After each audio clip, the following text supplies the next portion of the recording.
पंढरपूर पासून अवघ्या 15 मिनिटांच्या अंतरावर पंढरपूर करकंब रस्त्यावर धोत्रेज ग्रँड प्रायव्हेट लिमिटेड घेऊन आले आहेत पंचतारांकित सुविधांनी युक्त हॉटेल ग्रँड। तसेच पुण्या मुंबईच्या धर्तीवर सर्व सुविधांनी युक्त hotel Shreyas restaurant, veg non veg permit room बार, प्रशिक्षित कोक व होस्टिंग सेवा हॉटेल ग्रँड मध्ये उपलब्ध आहेत। 50 एसी रूम्स, 3500 स्क्वेअर फूट फुटाचा सुसज्ज बकवेट हॉल, भव्य एसी सूट्स, टेरेस गार्डन, भव्य लॉन आणि चेंजिंग रूम सहित स्विमिंग टँक, प्रशस्त पार्किंगची सुविधा। पंढरपूर नजीक असलेल्या हॉटेल ग्रँड या सुसज्ज आणि पंचतारांकित सुविधांनी युक्त hotel grand, hotel Shreyas restaurant, veg non veg permit room बार, पंढरपूर करकंब रोड। संपर्क 02186 24 22 45। भोंदूबाबा आणि ज्योतिषी अशोक खरात प्रकरणात SIT कडून तपास सुरू आहे। या प्रकरणात रोज नवनवीन धक्कादायक खुलासे होत असून अशोक खरातने 100 पेक्षा अधिक महिलांचं लैंगिक शोषण केल्याचा आरोप होत असून या प्रकरणी त्याला अटक करण्यात आली आहे। या प्रकरणी पोलिसांनी खरातचा पेन ड्राईव्ह जप्त केला असून त्यामध्ये अनेक आक्षेपार्ह व्हिडिओ सापडले आहेत। खरात प्रकरणाची व्याप्ती वाढत चालली आहे।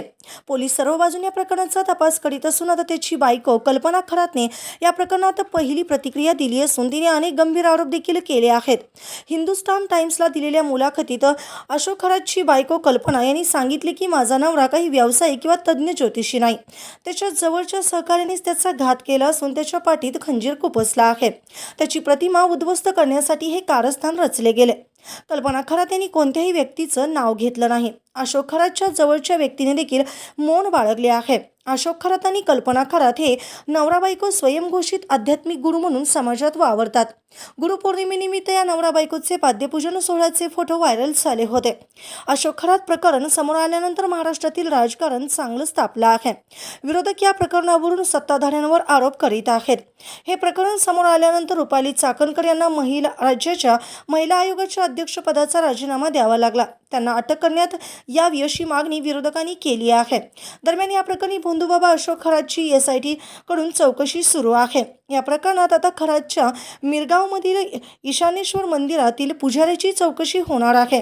मिरगावच्या फार्म हाऊसवरील कामगारांची देखील चौकशी केली जाणार असून पुजाऱ्यांनी कामगारांच्या चौकशीतून फार्म हाऊसवर काय कारनामे चालायचे याचा खुलासा होणार आहे। पुजारी, कामगार आणि अशोक खरातची एकत्रित चौकशी होण्याची शक्यता असून या प्रकरणातून अशोक खरातचे आणखीन काही कारनामे समोर येण्याची शक्यता आहे। ताज्या घडामोडी पाहण्यासाठी आमच्या YouTube चॅनलवरील PVR म्हणजेच पंढरी वार्ता या न्यूजला सबस्क्राईब करा आणि शेजारील बेल आयकॉनवर क्लिक करा।